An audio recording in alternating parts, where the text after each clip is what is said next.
हो रह्यों गंग वहाईऐ, दुनियाई आखै के क्यों ना। नानक ईश्वर जगनाथ, उच हद्दी वैण विरक्यों ना। माधाना पर्बत कर नेत्र बासक, शब्द रिड़क्यों ना। 14 रत्न निकालिया ना, कर आवागौन चिलक्यों ना। कुदरत आवे खालियां ना, जिन ऐवड पिंड ठिणक्यों ना। लहणे धरियों नक्षत्र सिर, असमान क्याड़ा छिक्यों ना। जोत समानी जोत माहे, आप आपै सेती मिक्यों ना। सिखां पुत्रां घूख कै, सब उमत वेखो जे क्यों ना। जां सुदोष तां लैना टिक्यों ना। वाहिगुरू जी का खालसा, वाहिगुरू जी की फतेह। गुरु प्यारी साध संगत जीओ, भाई बलवंड जी ਅਤੇ भाई सत्ता जी ਤਿੰਨਾਂ ਦੀ ਰਸਨਾ ਤੋਂ ਉਚਾਰਨ ਕੀਤੀ ਹੋਈ ਵਾਰ ਜੋ ਰਾਮਕਲੀ ਰਾਗ ਅੰਦਰ ਗੁਰੂ ਗ੍ਰੰਥ ਸਾਹਿਬ ਜੀ ਦੇ ਪਾਵਨ ਅੰਕ 966 ਤੋਂ ਆਰੰਭ ਹੁੰਦੀ ਹੈ। 3 ਪੌੜੀਆਂ ਦੀ ਵਿਚਾਰ ਆਪਾਂ ਕੱਲ ਤੱਕ ਰਲ ਮਿਲ ਕੇ ਸਾਂਝੀ ਕਰ ਚੁੱਕੇ ਹਾਂ। ਅੱਜ ਆਪਾਂ 4 ਨੰਬਰ ਪੌੜੀ ਦਾ ਪਾਠ ਸਰਵਣ ਕੀਤਾ ਹੈ। ਇਹ ਪਾਵਨ ਪੌੜੀ ਭਾਈ ਸੱਤਾ ਜੀ ਦੀ ਰਸਨਾ ਤੋਂ ਉਚਾਰਨ ਕੀਤੀ ਹੋਈ ਹੈ। ਜਿਹੜੇ ਸਰੋਤੇ ਲਗਾਤਾਰ ਸਰਵਣ ਕਰ ਰਹੇ ਨੇ ਉਹਨਾਂ ਨੂੰ ਤਾਂ ਇਹ ਵਿਸ਼ੇ ਕਲੀਅਰ ਹੁੰਦੇ ਜਾ ਰਹੇ ਨੇ ਤੇ ਨਾਲੇ ਪਤਾ ਵੀ ਲੱਗਦਾ ਜਾ ਰਿਹਾ ਹੈ ਕਿ ਜਿਹੜੀਆਂ ਪਹਿਲੀਆਂ 3 ਪੌੜੀਆਂ ਨੇ ਉਹ ਭਾਈ ਬਲਵੰਡ ਜੀ ਦੀਆਂ ਉਚਾਰਨ ਕੀਤੀਆਂ ਹੋਈਆਂ ਨੇ ਤੇ ਮਗਰਲੀਆਂ 5 ਪੌੜੀਆਂ ਭਾਈ ਸੱਤਾ ਜੀ ਦੀ ਰਸਨਾ ਤੋਂ ਉਚਾਰਨ ਕੀਤੀਆਂ ਹੋਈਆਂ ਨੇ। ਧਿਆਨ ਨਾਲ ਸੁਣਿਓ ਸਾਧ ਸੰਗਤ ਜੀ ਤਾਂ ਕਿ ਗੱਲ ਸਮਝ ਵਿੱਚ ਪੈ ਜਾਏ। ਜਿਹੜੀ ਪਹਿਲੀ ਪੌੜੀ ਹੈ, ਨਾਉ ਕਰਤਾ ਕਾਦਰ ਕਰੇ ਕਿਉਂ ਬੋਲ ਹੋਵੇ ਜੋ ਖੀਮਦਾ, ਉਹਦੇ ਵਿੱਚ ਭਾਈ ਬਲਵੰਡ ਜੀ ਨੇ ਧੰਨ ਗੁਰੂ ਨਾਨਕ ਸਾਹਿਬ ਸੱਚੇ ਪਾਤਸ਼ਾਹ ਮਹਾਰਾਜ ਦੀ ਉਹਨਾਂ ਦੀ ਸ਼ਖਸੀਅਤ, ਰੱਬੀ ਗੁਣ, ਉਹਨਾਂ ਦੇ ਸਕੇ ਭੈਣ ਭਰਾ ਨੇ, ਉਹਨਾਂ ਨੇ ਕਿੱਦਾਂ ਇਹ ਸ਼ਬਦ ਬਾਣੀ ਦਾ ਰਾਜ ਕਾਇਮ ਕੀਤਾ, ਜਿਹੜੀ ਅਸਲੀ ਧਰਮ ਦੀ ਡੈਫੀਨੇਸ਼ਨ ਪਰਿਭਾਸ਼ਾ ਸਮਾਜ ਨੂੰ ਸਮਝਾਈ। ਫਿਰ ਸਭ ਤੋਂ ਕਮਾਲ ਦੀ ਗੱਲ ਪਹਿਲੀ ਪੌੜੀ ਵਿੱਚ ਜਿਹੜਾ ਆਪਾਂ ਪਿਛੇ ਪੜ੍ਹ ਚੁੱਕੇ ਹਾਂ ਕਿ ਗੁਰ ਚੇਲੇ ਰਹਿਰਾਸ ਕੀ, ਗੁਰੂ ਨਾਨਕ ਸਾਹਿਬ ਮਹਾਰਾਜ ਜੀ ਦੇ ਅੱਗੇ ਵੱਡੇ ਵੱਡੇ ਜੋਗੀ ਸਿੱਧ ਵਿਚਾਰ ਗੋਸ਼ਟੀਆਂ ਕਰਨ ਵਾਲੇ ਵੀ ਆਣ ਕੇ ਸਿਰ ਝੁਕਾਉਂਦੇ ਨੇ। ਪਰ ਪਹਿਲੀ ਵਾਰ ਹੋਇਆ ਕਿ ਅੱਜ ਗੁਰੂ ਨਾਨਕ ਸਾਹਿਬ ਜੀ ਨੇ ਗੁਰ ਚੇਲੇ ਰਹਿਰਾਸ ਕੀ, ਆਪਣੇ ਸੇਵਕ ਦੀ, ਆਪਣੇ ਚੇਲੇ ਦੀ ਰਹਿਰਾਸ ਕੀਤੀ, ਭਾਵ ਬਾਣੀ ਦੀ ਪੋਥੀ ਰੱਖ ਕੇ ਉਹਨਾਂ ਨੂੰ ਨਮਸਕਾਰ ਕੀਤੀ। ਇਹ ਪਹਿਲੀ ਪੌੜੀ 'ਚ ਪੜ੍ਹ ਚੁੱਕੇ ਹਾਂ। ਉਸ ਤੋਂ ਬਾਅਦ ਜਿਹੜੀ ਦੂਸਰੀ ਅਤੇ ਤੀਸਰੀ ਪੌੜੀ ਹੈ ਉਸ ਵਿੱਚ ਵੀ ਭਾਈ ਬਲਵੰਡ ਜੀ ਨੇ ਜੋ ਗੁਰੂ ਨਾਨਕ ਸਾਹਿਬ ਤੋਂ ਬਾਅਦ ਬਾਬਾ ਲਹਿਣਾ ਜੀ, ਉਹਨਾਂ ਦਾ ਪਹਿਲਾ ਨਾਮ ਸੀ, ਬਾਅਦ ਵਿੱਚ ਗੁਰੂ ਅੰਗਦ ਸਾਹਿਬ ਬਣਦੇ ਨੇ, ਉਹਨਾਂ ਨੇ ਕਿੱਦਾਂ ਆਪਣੇ ਵਿੱਚ ਉਹ ਗੁਣ ਪੈਦਾ ਕੀਤੇ, ਉਹ ਕੁਆਲਿਟੀ ਲਿਆਂਦੀ, ਫਿਰ ਜਾ ਕੇ ਉਸ ਗੁਰਿਆਈ ਦੀ ਜ਼ਿੰਮੇਵਾਰੀ ਨੂੰ ਨਿਭਾਉਣ ਯੋਗ ਹੋਏ।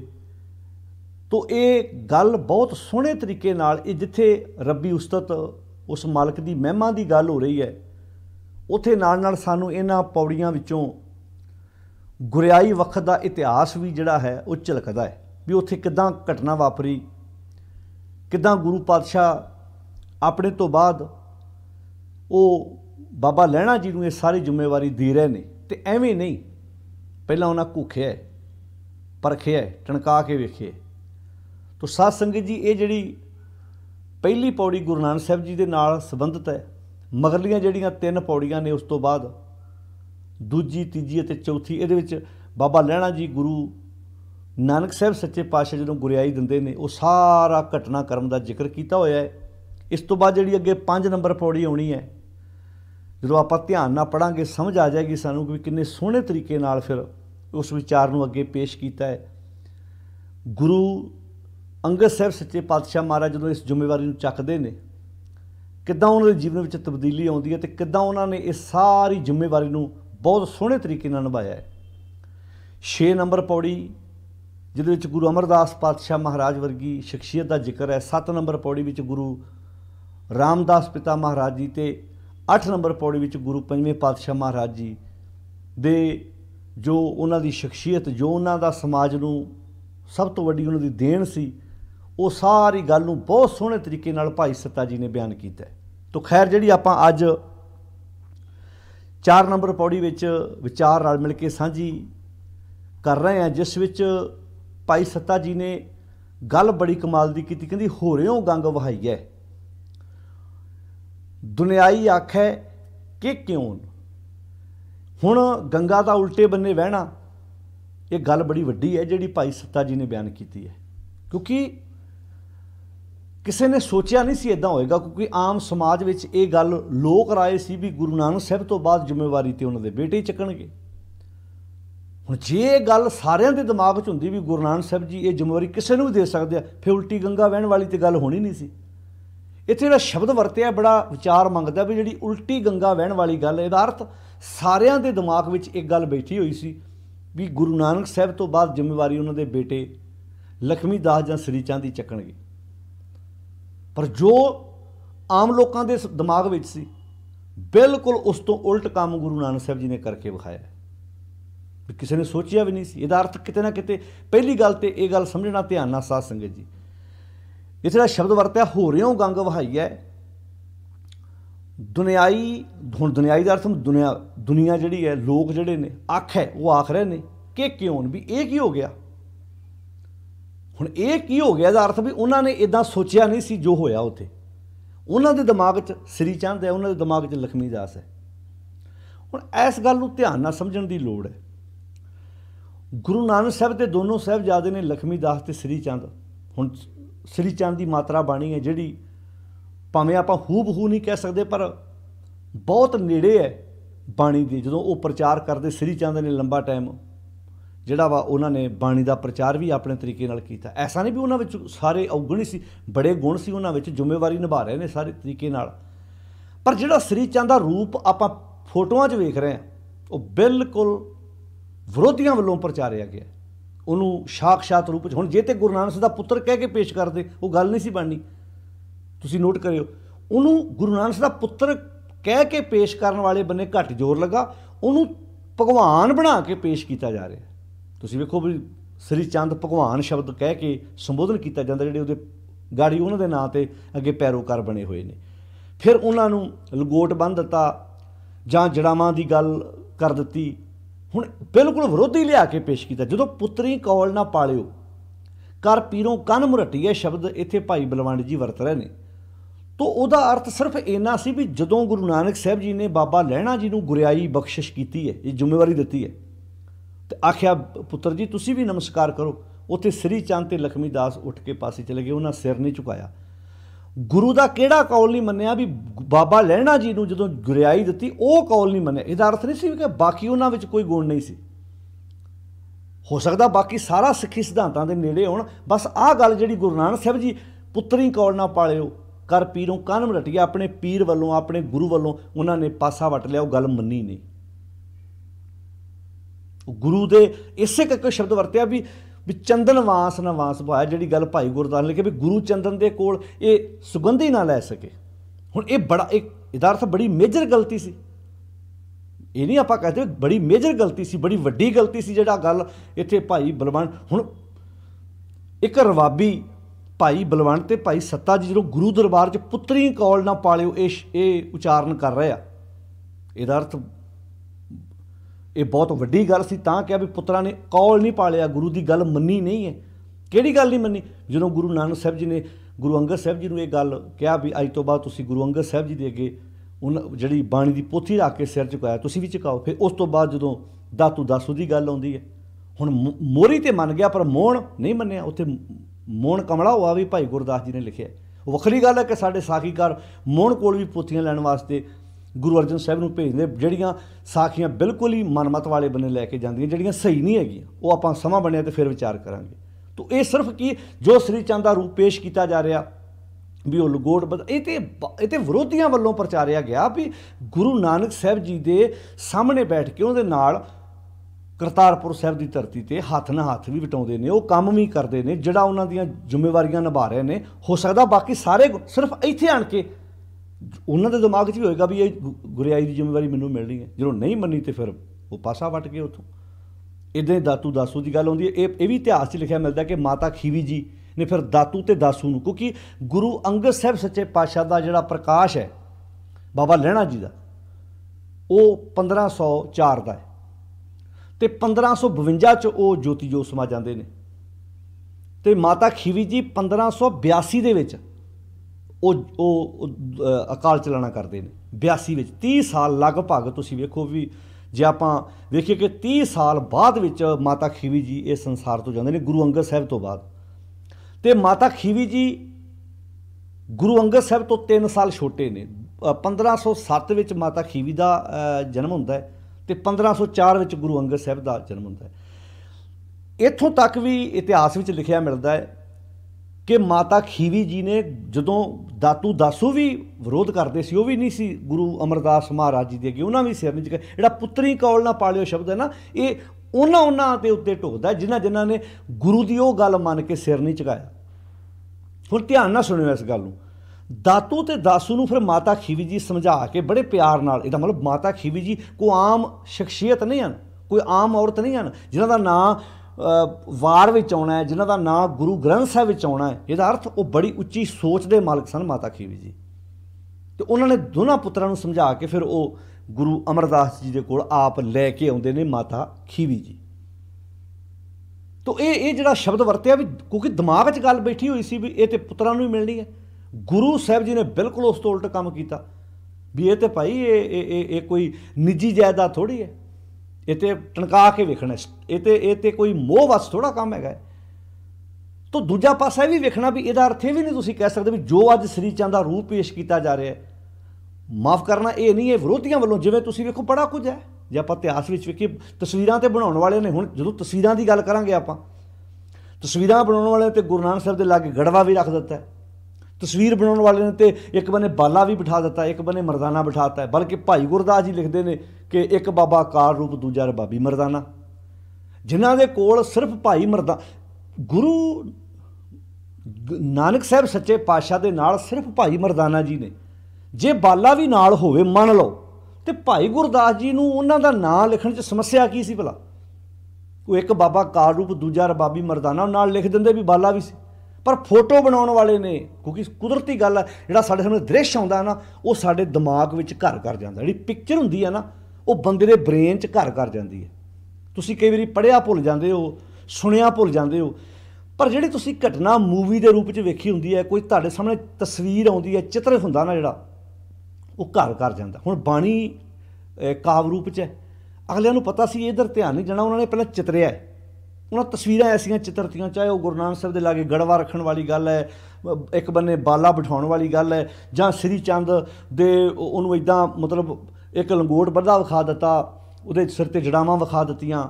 ਐਸਾ ਨਹੀਂ ਹੋ ਸਕਦਾ, ਬਹੁਤ ਬਾਣੀ ਦੇ ਨੇੜੇ ਹੋਵੇ। ਸਿਰਫ ਇੱਕ ਜਿਹੜੀ ਉਹ ਇੱਕ ਵੱਡੀ ਗਲਤੀ, ਉਹ ਸਾਰਿਆਂ ਗੁਣਾਂ 'ਤੇ ਪਰਦਾ ਪਾਉਣ ਵਾਲੀ ਗੱਲ ਹੋ ਗਈ।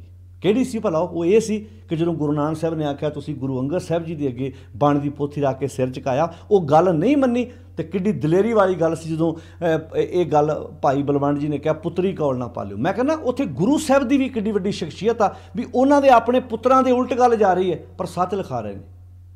ਅੱਜ ਦੇ ਸਮੇਂ 'ਚ ਕਿਸੇ ਲੀਡਰ ਦੇ ਪੁੱਤ ਦੇ ਉਲਟ ਜਾਂਦੀ ਹੋਵੇ, ਕਿਸੇ ਦੇਹਧਾਰੀ ਬਾਬੇ ਦੇ ਖਾਨਦਾਨ ਦੇ ਉਲਟ ਗੱਲ ਜਾਂਦੀ ਹੋਵੇ, ਤੇ ਪੈਸਾ ਦੇ ਕੇ ਬੰਦਾ ਨੱਪਣ ਦੀ ਕੋਸ਼ਿਸ਼ ਕਰਦਾ, ਕਿਉਂਕਿ ਸੱਚ ਦੀ ਗੱਲ ਸੀ ਨਾ। ਇਹ ਸੱਚ ਨੂੰ ਲੁਕੋਇਆ ਨਹੀਂ ਜਾ ਸਕਦਾ, ਸੱਚ ਸੀ ਉਹ।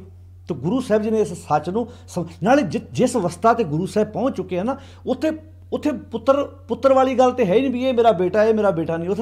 ਉੱਥੇ ਤੇ ਗੱਲ ਗੁਣਾਂ ਦੀ ਹੈ। ਜਿਵੇਂ ਚਮਕੌਰ ਸਾਹਿਬ ਦੀ ਗੜੀ 'ਚ ਸ਼ਖਸੀਅਤ ਐਡੀ ਹੈ ਵੀ ਐਸਾ ਥੋੜ੍ਹਾ ਵੀ ਗੁਰੂ ਸਾਹਿਬ ਨੂੰ ਆਪਾਂ ਕੋਈ ਮੋਹ ਹੀ ਨਹੀਂ ਸੀ ਹੈਗਾ ਗੁਰੂ ਸਾਹਿਬ ਆਪਣੇ ਬੱਚਿਆਂ ਨੂੰ। ਪਰ ਜਿਸ ਅਵਸਥਾ 'ਚੋਂ ਪਹੁੰਚ ਚੁੱਕੇ ਆ ਨਾ, ਉੱਥੇ ਉਹਨਾਂ ਵਾਸਤੇ ਦਇਆ ਸਿੰਘ ਅਤੇ ਬਾਬਾ ਅਜੀਤ ਸਿੰਘ ਬਰਾਬਰ ਹੈ। ਸਗੋਂ ਦਇਆ ਸਿੰਘ ਨੂੰ ਉੱਤੇ ਲੈ ਕੇ ਗਏ ਨੇ।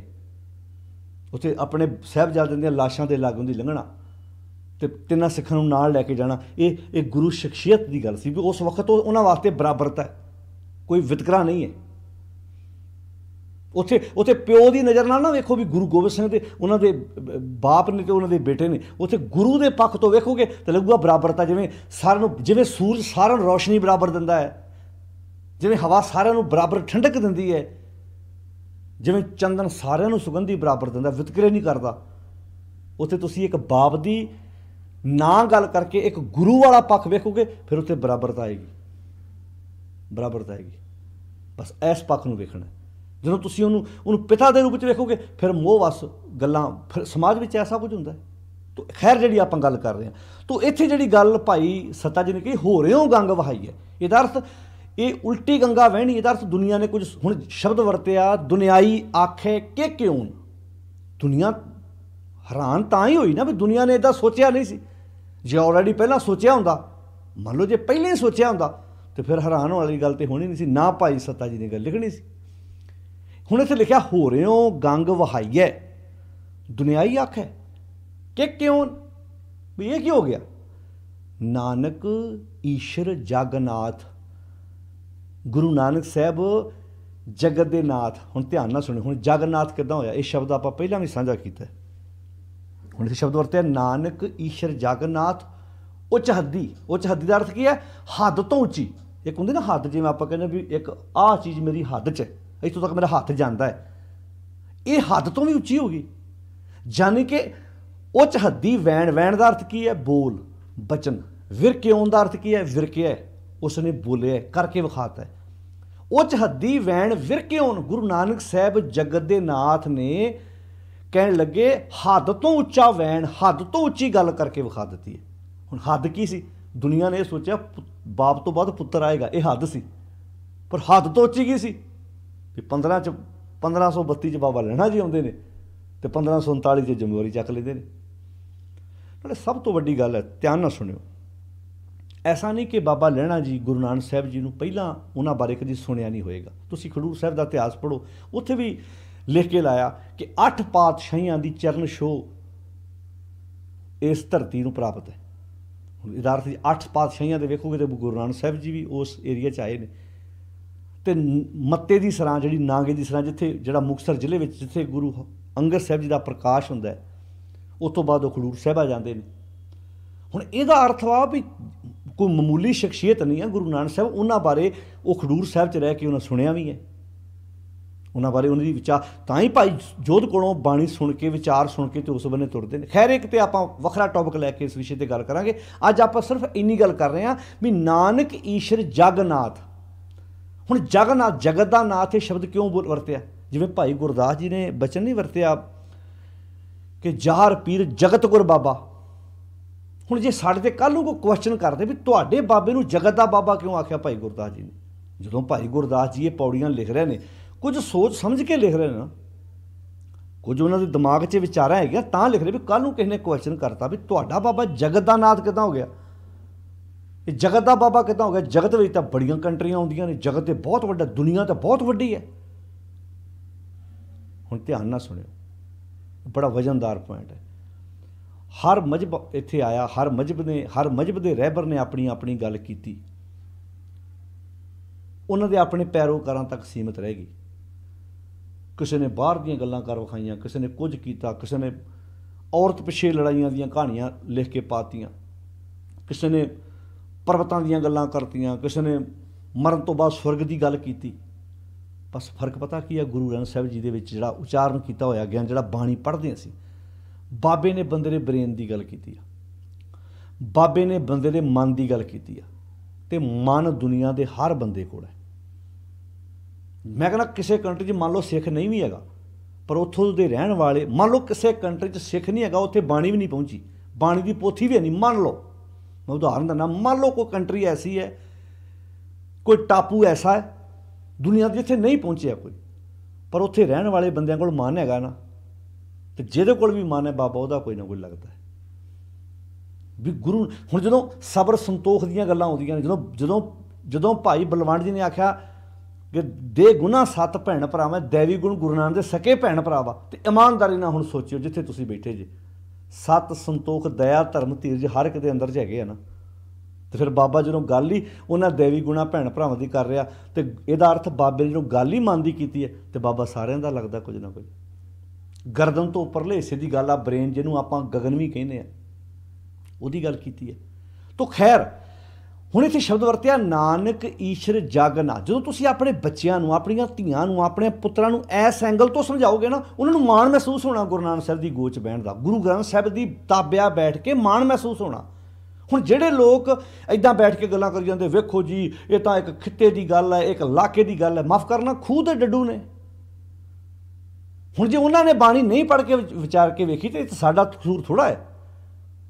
हुण वो किस एंगल तो, हुण जिहड़े धर्म नूं बया कही जांदे, जिन्होंने अपने पैर पैर ते बयान बदलने पैंदे भी धर्म बया जी, फिर कहंदे नहीं धर्म बया नहीं हुंदा। क्यों फिसलते हैं ऐसे लोग? क्योंकि माफ़ करना बाणी कोल नहीं हैगी, बाणी की विचार ना होने करके शब्द बोले जा रहे हैं। धर्म बया नहीं हुंदा, कभी भी नहीं हुंदा, यह गल सच्ची है, ध्यान नाल सुनियो।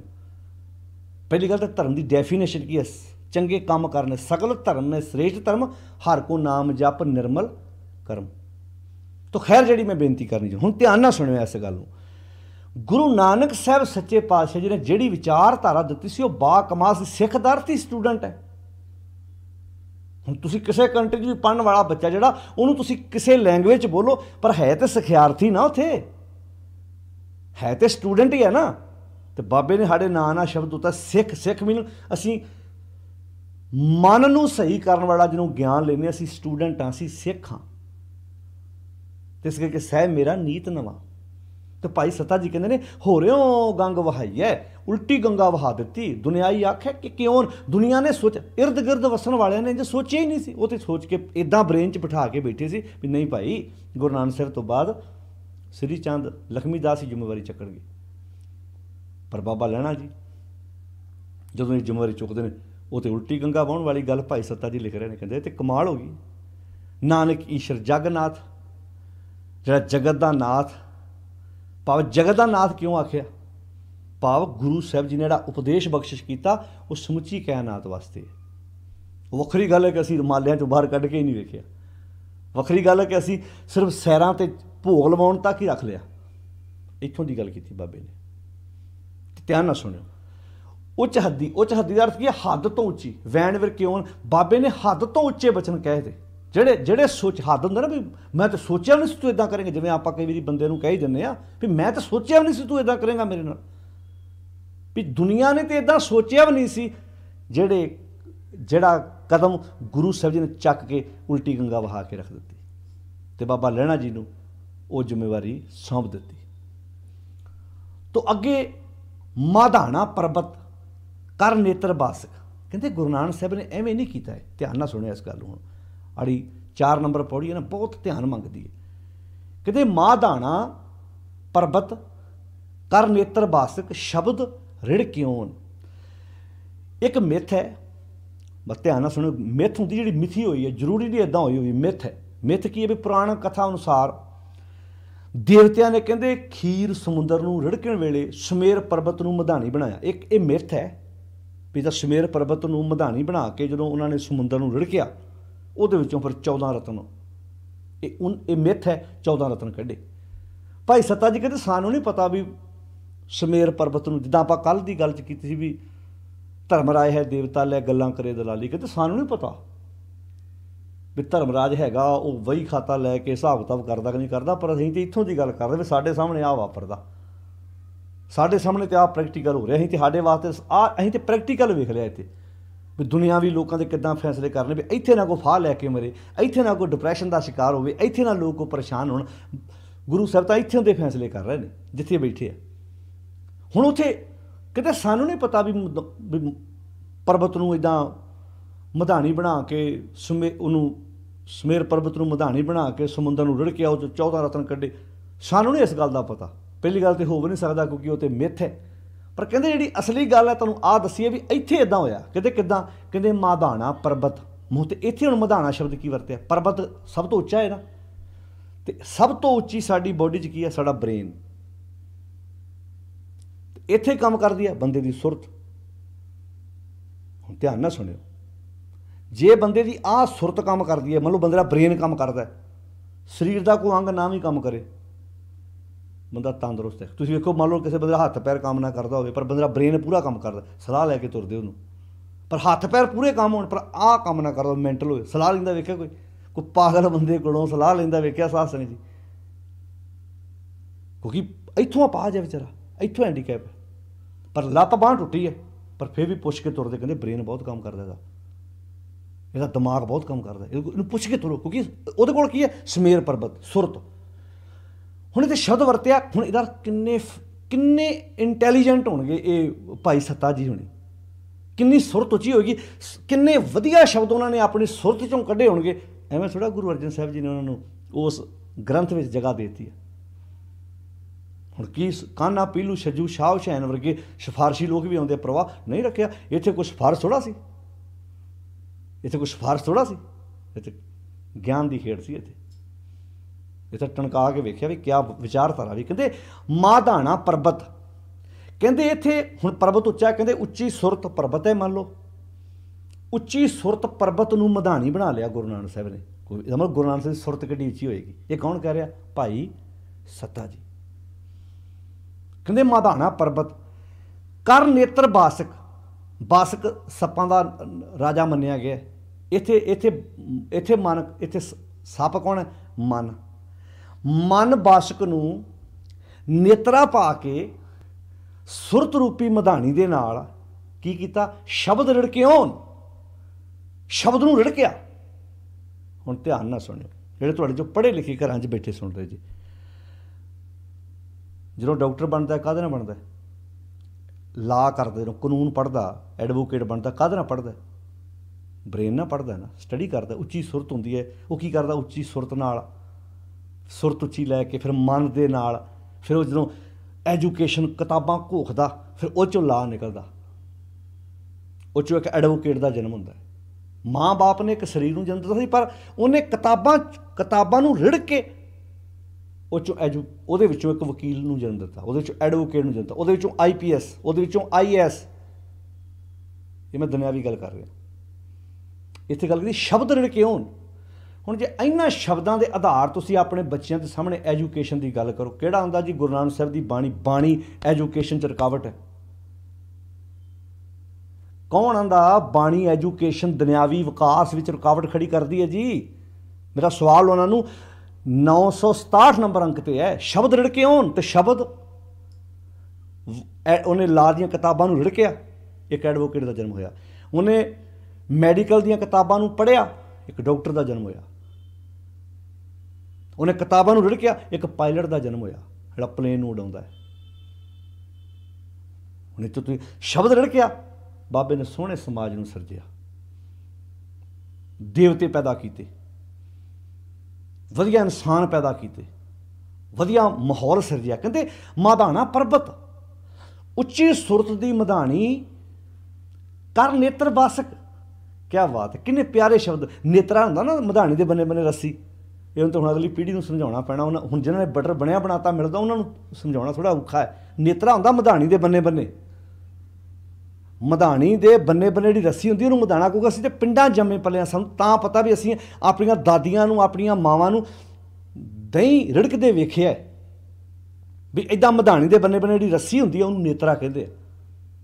ਹੱਥ ਵਿੱਚ ਈਟੀ ਫੜੀ ਹੁੰਦੀ ਹੈ। ਇਹ ਮਨ ਈਟੀ ਹਾਥ ਕਰੋ ਫਨ ਨੇਤਰ ਨੀਂਦ ਨਾ ਆਵੇ। ਉੱਥੇ ਵੀ ਨੇਤਰੋ ਸ਼ਬਦ ਹੈ, ਸੂਈ ਰਾਗ ਦਾ ਸ਼ਬਦ ਹੈ ਗੁਰੂ ਨਾਨਕ ਸਾਹਿਬ ਦਾ। ਭਾਂਡਾ ਧੋਏ ਬੈ ਸਤੂਪ ਦੇਵੋ, ਤਉ ਦੂਧੇ ਕੋ ਜਾਵੋ, दूध कर्म फुन सुरत सुमायन होए, निरास जमावो, जपो तां एको नामा अवर नराफल कामा। ए मन ईटी, उत्थे मन नूं ईटी किया, जिवें ईटियां घुट के फड़नियां, इदां अपने मन नूं घुट के काबू कर ला।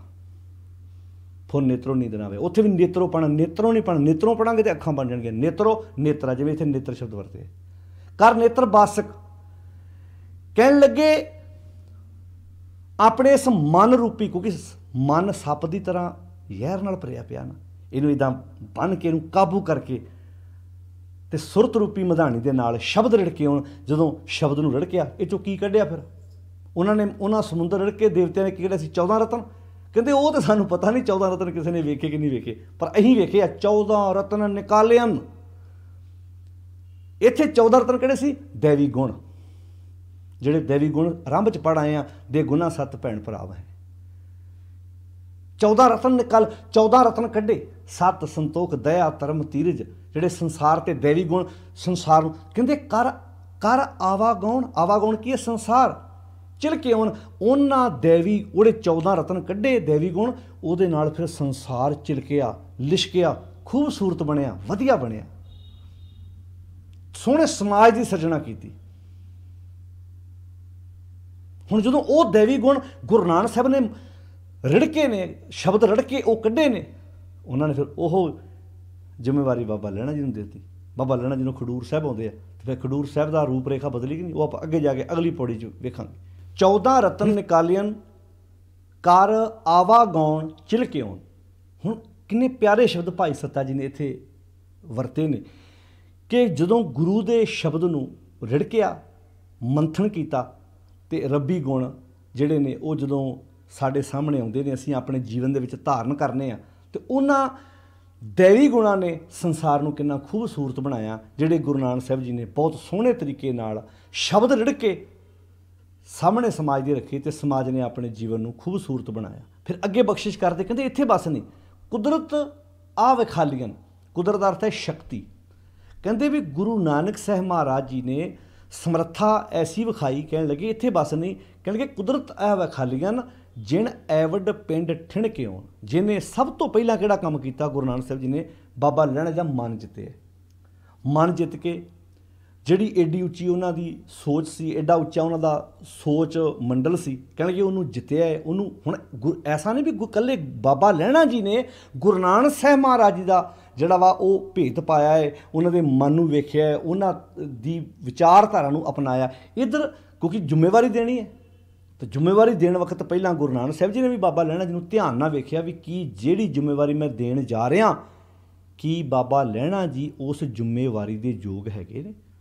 ਉਹ ਐਨ ਧਿਆਨ ਨਾਲ ਕਹਿੰਦੇ ਕੁਦਰਤ ਆਹ ਵਿਖਾਲੀਅਨ, ਜਿਣ ਐਵਡ ਪਿੰਡ ਠਿਣਕੇ ਆਉਣ। ਐ ਟਣਕਾ ਕੇ ਵੇਖਿਆ, ਜਿਵੇਂ ਬਰਤਨ ਨਹੀਂ ਲੈਣ ਜਾਈਦਾ ਬਾਜ਼ਾਰ, ਤੁਸੀਂ ਬਰਤਨ ਲੈਣ ਜਾਂਦੇ ਹੋ, ਟਣਕਾ ਕੇ ਵੇਖਦੇ ਹੋ। ਤੁਸੀਂ ਗੱਡੀ ਲੈਣ ਜਾਣੀ ਹੈ ਵੀ ਸਾਡੇ ਕੰਮ ਦੀ ਵੀ ਹੈਗੀ ਹੈ, ਵੀ ਅਸੀਂ ਇੰਨੇ ਪੈਸੇ ਲਾਉਣ ਜਾ ਰਹੇ ਹਾਂ। ਕਹਿੰਦੇ ਜਿਵੇਂ ਦੁਨਿਆਵੀ ਭਾਂਡਾ ਖਣਕਾ ਕੇ ਵੇਖੀਦਾ ਵੀ ਸਹੀ ਹੈ। ਹੁਣ ਤੁਸੀਂ ਵੇਖੋ ਜਦੋਂ ਆ ਮਿੱਟੀ ਦੇ ਬਣੇ ਹੋਏ ਬਰਤਨ ਘੜੇ ਲੈਣ ਜਾਈਦਾ, ਤੇ ਟਣਕਾ ਕੇ ਵੇਖਦੇ ਵੀ ਜੇ ਖੜਕਦਾ ਹੋਵੇ। ਇੱਟ ਵੇਖੀ ਦੀ ਨਹੀਂ, ਇੱਟ ਇੱਕ ਅੱਬਲ ਹੁੰਦੀ ਹੈ, ਇੱਕ ਪਿੱਲੀ ਇੱਟ ਹੁੰਦੀ ਹੈ। ਜਦੋਂ ਇੱਟ ਵੀ ਲੈਣ ਜਾਵੇ ਨਾ, ਜਿਹੜੀ ਅੱਬਲ ਇੱਟ ਹੈ, ਉਹਨੂੰ ਇੱਦਾਂ ਟਣਕਾ ਕੇ ਵੇਖਦੇ ਆ ਵੀ ਅੱਬਲ ਇੱਟ, ਪਿੱਲੀਆਂ ਇੱਟਾਂ ਉਹਨਾਂ ਸਾਈਡ 'ਤੇ ਲਾਈਆਂ ਹੁੰਦੀਆਂ। ਜੇ ਬੰਦਾ ਇੱਕ ਘਰ ਬਣਾਉਣ ਵਕਤ ਇੱਟ ਨੂੰ ਟਣਕਾ ਕੇ ਵੇਖਦਾ, ਬਰਤਨ ਟਣਕਾ ਕੇ ਵੇਖਦਾ, ਇੱਥੇ ਤਾਂ ਐਡੀ ਵੱਡੀ ਜ਼ਿੰਮੇਵਾਰੀ ਦੇਣੀ ਸੀ। ਤੇ ਬਾਬੇ ਨੇ ਬਹੁਤ ਸੋਹਣੇ ਤਰੀਕੇ ਨਾਲ ਟਣਕਾ ਕੇ ਵੇਖਿਆ। ਕਹਿੰਦੇ ਫਿਰ ਟਣਕਾਉਣ ਤੋਂ ਬਾਅਦ ਜਦੋਂ ਵੇਖਿਆ ਵੀ ਨਹੀਂ ਇਹ ਜ਼ਿੰਮੇਵਾਰੀ ਨਿਭਾਉਣ ਯੋਗ ਹੈਗਾ ਹੈ, ਫਿਰ ਉਸ ਤੋਂ ਬਾਅਦ ਲਹਿਣੇ ਧਰੇ ਉਹਨ ਛਤਰ ਸਿਰ। ਬਾਬਾ ਲਹਿਣਾ ਦੇ ਸਿਰ 'ਤੇ ਫਿਰ ਇਹ ਗੁਰਿਆਈ ਦਾ ਛਤਰ, ਇਹ ਬਖਸ਼ਿਸ਼ ਭਰਿਆ ਛਤਰ ਜਿਹੜਾ ਝੁਲਦਾ ਵਾ। ਕਹਿੰਦੇ ਅਸਮਾਨ ਕਿਆੜਾ ਛਿਕੇ ਹੋਣ। ਕਹਿੰਦੇ ਕਮਾਲ ਦੀ ਗੱਲ ਹੈ, ਧਰਤੀ ਤੋਂ ਲੈ ਕੇ ਅਸਮਾਨ ਤੱਕ ਫਿਰ ਇਸ ਗੱਲ ਦੀ ਸੋਭਾ ਪਾਈ, ਭਾਵ ਚਾਰੇ ਬੰਨੇ ਇਸ ਗੱਲ ਦੀ ਚਰਚਾ ਹੋਈ ਕਿ ਭਾਈ ਐਵੇਂ ਨਹੀਂ, ਪਹਿਲਾਂ ਟਣਕਾ ਕੇ ਵੇਖਿਆ ਬਾਬੇ ਨੇ, ਐਨ ਵੇਖਿਆ, ਉਹ ਯੋਗ ਸਮਝਿਆ, ਫਿਰ ਜਾ ਕੇ ਇਸ ਜ਼ਿੰਮੇਵਾਰੀ ਜਿਹੜੀ ਹੈ ਉਹ ਗੁਰੂ ਨਾਨਕ ਸਾਹਿਬ ਜੀ ਨੂੰ, ਬਾਬਾ ਜੀ ਲਹਿਣਾ ਜੀ ਨੂੰ ਦਿੱਤੀ ਹੈ। ਫਿਰ ਕਹਿੰਦੇ ਇੱਥੇ ਬਸ ਨਹੀਂ, ਜੋਤ ਸਮਾਣੀ, ਜੋਤ ਸਮਾਣੀ, ਜੋਤ ਮਾਹੀ। ਹੁਣ ਜਿਵੇਂ ਆਪਾਂ ਪਾਣੀ ਦੀ ਗੱਲ ਕਰਦੇ ਵੀ ਪਾਣੀ ਗੁਰ ਕਿਰਪਾ ਜੇ ਨਰ ਕੋ ਕੀਨੀ ਤੇ ਇਹ ਜੁਗਤ ਪਛਾਨੀ, ਨਾਨਕ ਲੀਨ ਭਇਓ ਗੋਬਿੰਦ ਸਿਉ ਜੋ ਪਾਣੀ ਸੰਗ ਪਾਣੀ। ਇੱਥੇ ਜੋਤ ਦਾ ਅਰਥ ਕੀ ਹੈ? ਜਿਹੜੀ ਵਿਚਾਰਧਾਰਾ ਅੱਜ ਗੁਰੂ ਨਾਨਕ ਸਾਹਿਬ ਜੀ ਦੀ ਅੱਜ ਬਾਬਾ ਲਹਿਣਾ ਜੀ ਦੇ ਅੰਦਰ, ਉਹ ਵਿਚਾਰਧਾਰਾ ਜਿਹੜੀ ਹੈ ਘਰ ਘਰ ਕੀ ਹੈ, ਐਂ ਟਕਾਤੀ ਹੈ। ਜੋਤ ਸਮਾਣੀ ਜੋਤ ਮਾਹੀ, ਇਹ ਕਿੱਦਾਂ ਹੋਈ? ਆਪ ਆਪੇ ਸੇਤੀ ਮਿਕੇ ਹੋਣ। ਮਿਕੇ ਹੋਣ ਦਾ ਅਰਥ ਹੈ ਮਿਕਣਾ। ਜਿਵੇਂ ਜਦੋਂ ਕਬੱਡੀ ਦੇ ਮੈਚ ਹੁੰਦੇ ਆ, ਉੱਥੇ ਜਿਵੇਂ 50 ਕਿਲੋ ਦੀ ਕਬੱਡੀ, 65 ਕਿਲੋ, ਉਹਦਾ ਅਰਥ ਹੁੰਦਾ ਵੀ ਜਿਵੇਂ ਇੱਥੇ ਵਿੱਚ ਖਿਡਾਰੀ ਸਾਰੇ 50 ਕਿਲੋ ਵਾਲੇ ਹੋਣਗੇ, ਇਹ 'ਚ 65 ਕਿਲੋ ਵਾਲੇ ਹੋਣਗੇ, ਇਹ 'ਚ 70 ਕਿਲੋ, ਯਾਨੀ ਕਿ ਇੱਕ ਖਿਡਾਰੀ ਮੰਨ ਲਓ 90 ਕਿਲੋ ਦਾ ਵੇਟ ਹੋਵੇ, ਦੂਜੇ ਦਾ ਵਿਚਾਰੇ ਦਾ 50 ਕਿਲੋ ਹੋਵੇ, ਉਹ ਗੱਲ ਬਣਦੀ ਨਹੀਂ ਨਾ। ਉੱਥੇ ਵੀ ਜਦੋਂ ਮੈਚ ਕਰਾਏ ਜਾਂਦੇ ਆ, ਤੇ ਉਹਦਾ ਇੱਕ ਮਾਪਦੰਡ ਹੈ ਵੀ ਬਰਾਬਰ ਦਾ ਹੈ। ਜਦੋਂ ਇਹਨਾਂ ਕਬੱਡੀ ਪਾਉਣੀ ਬਰਾਬਰ ਦਾ। ਕਹਿੰਦੇ ਗੁਰੂ ਨਾਨਕ ਸਾਹਿਬ ਸੱਚੇ ਪਾਤਸ਼ਾਹ ਜੀ ਨੇ ਆਪ ਆਪੇ ਛੇਤੀ ਮਿੱਕੇ ਹੋਣ, ਮਿੱਕ ਕੇ ਵੇਖਿਆ ਵੀ ਜਿਹੜੀ ਮੈਂ ਜ਼ਿੰਮੇਵਾਰੀ ਦੇ ਰਿਹਾ, ਬਾਬਾ ਲਹਿਣਾ ਜੀ ਉਸ ਜ਼ਿੰਮੇਵਾਰੀ ਦੇ ਬਰਾਬਰ ਹੋ ਚੁੱਕੇ ਆ। ਕਿਉਂਕਿ ਇੱਥੇ ਬਰਾਬਰ ਦਾ ਮੈਚ ਆ ਨਾ, ਵੀ ਇਹ ਹੁਣ ਜ਼ਿੰਮੇਵਾਰੀ ਦੇਣ ਜਾ ਰਹੇ ਆ। ਤਾਂ ਬਹੁਤ ਸੋਹਣੇ ਤਰੀਕੇ ਨਾਲ ਪ੍ਰੋਫੈਸਰ ਸਾਹਿਬ ਸਿੰਘ ਜੀ ਨੇ ਨਾਲ ਨੋਟ ਦਿੱਤਾ ਹੋਇਆ ਤੇ ਮਿਕਣ ਦਾ, ਵੀ ਕਬੱਡੀ ਖੇਡਣ ਵੇਲੇ ਜਿਵੇਂ ਜਦੋਂ ਲੜਕੇ ਖੇਡਦੇ ਆ ਉਹਨਾਂ ਨੂੰ ਮਿਕ ਕੇ ਆਉਂਦੇ ਆ, ਭਾਵ ਬਰਾਬਰ ਦੇ ਨੇ, ਤਾਂ ਜਾ ਕੇ ਉਹ ਮੈਚ ਜਿਹੜਾ ਸ਼ੁਰੂ ਹੁੰਦਾ। ਤੇ ਇੱਥੇ ਹੁਣ ਇਹ ਗੁਰੂ ਨਾਨਕ ਸਾਹਿਬ ਵੇਖ ਰਹੇ ਨੇ ਵੀ ਜਿਹੜੀ ਮੈਂ ਜ਼ਿੰਮੇਵਾਰੀ ਦੇ ਰਿਹਾ ਵਾਂ ਉਹ ਜ਼ਿੰਮੇਵਾਰੀ ਨੂੰ ਬਰਾਬਰ ਚੁੱਕਣ ਦੇ ਯੋਗ ਹੋ ਗਏ ਨੇ। ਆਪ ਆਪੇ ਛੇਤੀ ਮਿਕਿਓਨ, ਕਹਿੰਦੇ ਸਿੱਖਾਂ ਪੁੱਤਰਾਂ ਘੋਖ ਕੇ, ਸਿੱਖਾਂ ਨੂੰ ਪੁੱਤਰਾਂ ਨੂੰ ਘੋਖ ਕੇ ਵੇਖਿਆ। ਐਵੇਂ ਥੋੜ੍ਹਾ ਵੀ ਉਹਨਾਂ ਨੂੰ ਪਹਿਲਾਂ ਘੋਖਿਆ ਨਹੀਂ, ਘੋਖਿਆ ਗੁਰੂ ਨਾਨਕ ਸਾਹਿਬ ਜੀ ਦੇ ਇਰਦ ਗਿਰਦ ਬਹੁਤ ਨੇ, ਸਾਰਿਆਂ ਨੂੰ ਟਣਕਾ ਕੇ ਵੇਖਿਆ। ਕਹਿਣ ਲੱਗੇ ਇਹ ਸਾਰੀ ਖੂਬਸੂਰਤ ਜਿਹੜੀ ਉੱਥੇ ਕਾਇਨਾਤ ਨਗਰੀ ਹੈ, ਜਿਹੜੀ ਦੁਨੀਆ ਜਿਹੜੀ ਇਰਦ ਗਿਰਦ ਗੁਰੂ ਨਾਨਕ ਸਾਹਿਬ ਜੀ ਦੇ, ਸਾਰਿਆਂ ਨੂੰ ਜਦੋਂ ਪਰਖ ਪੜਚੋਲ ਕੇ ਵੇਖਿਆ ਤੇ ਸਭ ਤੋਂ ਸੋਹਣਾ ਬਾਬਾ ਲਹਿਣਾ ਜੀ ਲੱਗੇ ਵੀ ਭਾਈ ਸ਼ਬਦ ਵਿੱਚੋਂ ਜੋ ਰਿੜ ਕੇ ਮੈਂ ਇਹ ਦੈਵੀ ਗੁਣਾਂ ਦੇ ਰਤਨ ਕੱਢੇ ਸੀ ਉਹਨਾਂ ਨੂੰ ਸਮਝਿਆ, ਵਿਚਾਰਿਆ, ਪੜ੍ਹਿਆ ਤੇ ਅੱਜ ਉਹਦੇ ਯੋਗ ਹੋਇਆ, ਮਿਕ ਕੇ ਵੇਖ ਲਿਆ ਵੀ ਹੁਣ ਬਰਾਬਰਤਾ ਆ ਗਈ। ਸਿੱਖਾਂ ਪੁੱਤਰਾਂ ਘੋਖ ਕਹਿ, ਕਹਿਣ ਲੱਗੇ ਸਭ ਉਮਤ, ਕਹਿਣ ਲੱਗੇ ਹੇ ਭਾਈ, ਹੇ ਸਾਰੀ ਉਮਤ ਜੀ, ਹੇ ਸੰਗਤ ਜੀ ਧਿਆਨ ਨਾਲ ਵੇਖ ਲਓ। ਕਹਿਣ ਲੱਗੇ ਸਭ ਉਮਤ ਵੇਖੋ ਜੇ ਕਿਉਂ, ਆ ਧਿਆਨ ਨਾਲ ਵੇਖ ਲਓ ਕੀ ਹੋਇਆ। ਜਾਂ ਸਦੋਸ ਜਦੋਂ ਸੋਧ ਕੇ ਵੇਖਿਆ ਤਾਂ ਲਹਿਣਾ ਟਿਕਿਓਨ, ਤਾਂ ਪਤਾ ਲੱਗਾ ਵੀ ਲਹਿਣਾ ਹੀ ਇਸ ਜ਼ਿੰਮੇਵਾਰੀ ਦੇ ਯੋਗ ਵਾ, ਲਹਿਣਾ ਹੀ ਟਿਕ ਪਾਇਆ।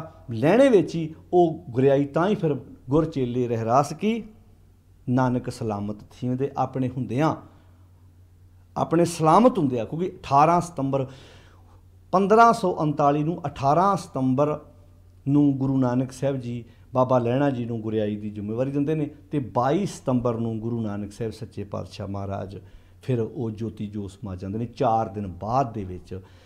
ਇਸ ਕਰਕੇ ਇਹਨਾਂ ਗੱਲਾਂ ਨੂੰ ਸਮਝਣਾ ਬੜਾ ਜ਼ਰੂਰੀ ਹੈ। ਇਹ ਜਿਹੜੀਆਂ ਘਟਨਾਵਾਂ ਇਹ ਸਾਨੂੰ ਅਗਾਹ ਕਰਦੀਆਂ ਨੇ, ਸੁਚੇਤ ਕਰਦੀਆਂ ਨੇ। ਤੇ ਮੈਂ ਕਦੀ ਕਦੀ ਸੋਚਦਾ ਵੀ ਕਿੰਨੇ ਸੋਹਣੇ ਤਰੀਕੇ ਨਾਲ ਬਾਬਾ ਸੱਤਾ ਜੀ ਨੇ ਮੋਤੀ ਪਰੋਏ ਨੇ ਸਾਡੇ ਵਾਸਤੇ। ਤੇ ਐਨ ਮੈਂ ਕਹਿੰਦਾ ਕੁਝ ਸਮੁੰਦਰ ਬੰਦ ਕਰਨ ਵਾਲੀ ਗੱਲ ਹੈ ਵੀ ਸਾਨੂੰ ਨਹੀਂ ਪਤਾ ਵੀ ਉਸ ਵਕਤ ਉਹਨਾਂ ਨੇ ਇੱਦਾਂ ਸੁਮੇਰ ਪਰਬਤ ਨੂੰ ਮਧਾਣੀ ਬਣਾ ਕੇ ਸਮੁੰਦਰ ਰਿੜਕਿਆ ਕਿ ਨਹੀਂ ਰਿੜਕਿਆ, ਪਰ ਆਹ ਸਾਡੇ ਸਾਹਮਣੇ ਸਾਰਾ ਕੁਝ ਵਾਪਰਿਆ ਭਾਈ। ਵੀ ਇੱਥੇ ਸੁਰਤ ਦੀ ਮਧਾਣੀ ਬਣਾ ਕੇ ਤੇ ਸ਼ਬਦ ਦਾ ਨੇਤਰਾ ਪਾ ਕੇ ਇੱਥੇ ਜਦੋਂ ਸ਼ਬਦ ਨੂੰ ਰਿੜਕਿਆ ਤੇ 14 ਰਤਨ ਨਿਕਾਲੀਆਂ। ਫਿਰ 14 ਰਤਨ ਕੀ ਸੀ? ਦੇਵੀ ਗੁਣ ਕੱਢੇ ਤੇ ਉਹਨਾਂ ਗੁਣਾਂ ਦੇ ਨਾਲ ਸੰਸਾਰ ਨੂੰ ਖੂਬਸੂਰਤ ਬਣਾਇਆ। ਤੇ ਬਾਬਾ ਲਹਿਣਾ ਜੀ ਪਹਿਲਾਂ ਆਪ ਸੋਹਣੇ ਬਣੇ ਆ ਤੇ ਸਮਾਜ ਨੂੰ ਸੋਹਣਾ ਬਣਾਉਣ ਵਿੱਚ ਉਹਨਾਂ ਨੇ ਫਿਰ ਆਪਣਾ ਯੋਗਦਾਨ ਪਾਇਆ। ਸਾਧ ਸੰਗਤ ਜੀ ਇਹ ਸੀ 4 ਨੰਬਰ ਪੌੜੀ ਦੀ ਅੱਜ ਤੱਕ ਦੀ ਵਿਚਾਰ। ਆਪਾਂ ਇੱਦਾਂ ਕੱਲੀ ਕੱਲੀ ਪੌੜੀ ਨੂੰ ਸਮਝਦੇ ਜਾਣਾ ਹੈ। ਪਹਿਲੀਆਂ 3 ਪੌੜੀਆਂ ਭਾਈ ਬਲਵੰਡ ਜੀ ਦੀਆਂ ਆਪਾਂ ਕੱਲ੍ਹ ਤੱਕ ਸਾਂਝੀਆਂ ਕਰ ਚੁੱਕੇ ਹਾਂ।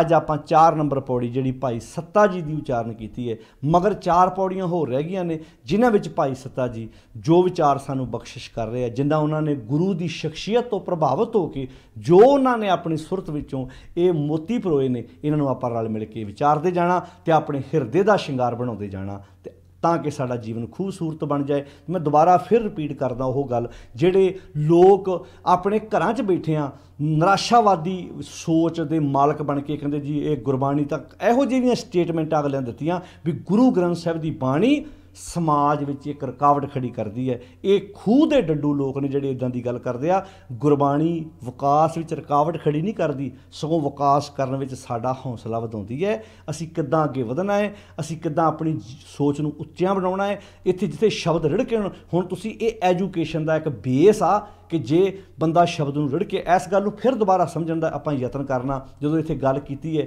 ਕਿ ਮਾਧਾਣਾ ਪਰਬਤ ਕਰ ਨੇਤਰ ਬਾਸਕ ਸ਼ਬਦ ਰਿੜਕੇ ਆਉਣ, ਸ਼ਬਦ ਜਦੋਂ ਰਿੜਕਿਆ ਜਾਂਦਾ। ਹੁਣ ਤੁਸੀਂ ਵੇਖੋ ਜੇ ਇੱਕ ਸ਼ਹਿਰ ਵਿੱਚ ਡਾਕਟਰ ਹੀ ਕੋਈ ਨਾ ਹੋਵੇ ਤੇ ਪਤਾ ਉਦੋਂ ਬੰਦੇ ਨੂੰ ਲੱਗਦਾ ਕਿ ਇੰਨਾ ਪੈਸਾ ਹੋਣ ਦੇ ਬਾਵਜੂਦ ਵੀ ਜੇ ਉੱਥੇ ਡਾਕਟਰ ਹੀ ਹੈ ਨਹੀਂ ਤਾਂ ਅਸੀਂ ਇਲਾਜ ਕਿਹਦੇ ਕੋਲ ਕਰਾਵਾਂਗੇ। ਪਰ ਡਾਕਟਰ ਨੇ ਕੀ ਕੀਤਾ?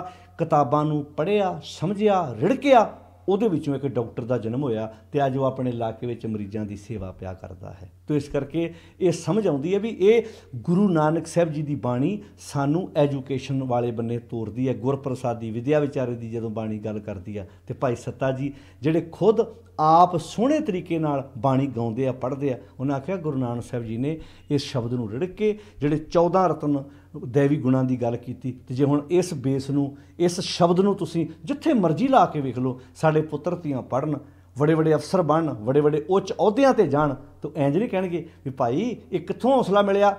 ਸਾਨੂੰ ਭਾਈ ਹੌਸਲਾ ਮਿਲਿਆ ਭਾਈ ਸੱਤਾ ਜੀ ਕੋਲੋਂ, ਭਾਈ ਬਲਵੰਡ ਜੀ ਕੋਲੋਂ, ਆਪਣੇ ਗੁਰੂ ਪਾਤਸ਼ਾਹ ਕੋਲੋਂ, ਜਿਨ੍ਹਾਂ ਨੇ ਸਾਨੂੰ ਸ਼ਬਦ ਰਿੜਕਣ ਦਾ ਜਿਹੜਾ ਤਰੀਕਾ ਦਿੱਤਾ ਕਿ ਅਸੀਂ ਸ਼ਬਦ ਨੂੰ ਪੜ੍ਹੀਏ, ਬਾਣੀ ਸਮਝੀਏ, ਪੜ੍ਹੀਏ, ਵਿਚਾਰੀਏ ਤੇ ਆਪਣੀ ਜ਼ਿੰਦਗੀ ਨੂੰ ਖੂਬਸੂਰਤ ਬਣਾਈਏ। ਆਓ ਗੁਰੂ ਦੀ ਮੱਤ ਲੈ ਕੇ, ਗੁਰੂ ਦਾ ਉਪਦੇਸ਼ ਲੈ ਕੇ ਆਪਣੇ ਬੱਚਿਆਂ ਨੂੰ ਦੁਨਿਆਵੀ ਐਜੂਕੇਸ਼ਨ ਵਾਲੇ ਬੰਨੇ ਵੀ ਤੋਰੀਏ ਤਾਂ ਕਿ ਸਾਡੇ ਬੱਚੇ ਚੰਗੇ ਪੜ੍ਹ ਲਿਖ ਕੇ ਉਹ ਚੌਧਿਆਂ ਤੇ ਜਾਣ ਤੇ ਉਹ ਜਿੱਥੇ ਸਮਾਜ ਨੂੰ ਸੋਹਣਾ ਬਣਾਉਣ ਵਿੱਚ ਆਪਣਾ ਯੋਗਦਾਨ ਪਾਉਣ, ਉੱਥੇ ਸਭ ਤੋਂ ਪਹਿਲਾਂ ਆਪਣੇ ਆਪ ਨੂੰ ਸਵਾਰਨ ਦੀ ਕੋਸ਼ਿਸ਼ ਕਰਨ, ਯਤਨ ਕਰਨ। ਮਾਲਕ ਜੀ ਕਿਰਪਾ ਕਰਨ। ਸਾਰਿਆਂ ਦਾ ਧੰਨਵਾਦ।